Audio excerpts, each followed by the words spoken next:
তুমি তোমাকে নিয়ে দেখো, তুমি তোমার কথা ভাবো। সে নষ্ট হয়ে গেছে বলে তুমি নষ্ট হয়ে যাবা, এটা কেমন কথা? ওই বরবাদ হয়ে গেছে দেখে তুমি হয়ে যাবা।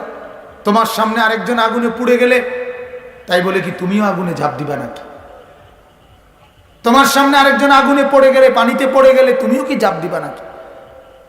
এই জন্য বলছি দোস্ত, আলাদা হও।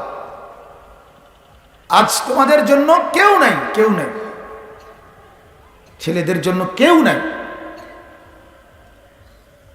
যুবকদের জন্য কোনো অভিভাবকে নাই, কোনো মুরব্বীর কলিজায় কোনো ভাবনা নাই। ওনারা ওনাদের নিজস্ব জায়গায় বসে, মুরব্বীরা ৩-৪ জন বুড়া মিল্লা বিড়ি টিড়ি খায়, বসে বসে বেহুদা আলাপ সালাপ কিছুক্ষণ করে, গপসপ মারে, এই সে এইভাবে, আর শরীরে না কুলাইলে শুয়ে থাকে। কেউ ভাবার কেউ নেই। মার হাতে সুযোগ নাই, বাবার হাতে সময় নাই, ছেলে ছেড়ে দিছে লাগাম ছাড়া। গরু তো বান্ধিয়া রায়, ছাগলেরও তো আপনার দিন শেষে ঘরে ফিরে আনে।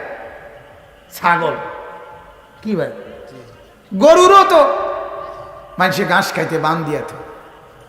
আজ মুসলমান তার ছেলেকে গরু ছাগলের মতো রাখছে না, এতে নিচে নামায় দিছে, একেবারে ছেড়ে দিছে।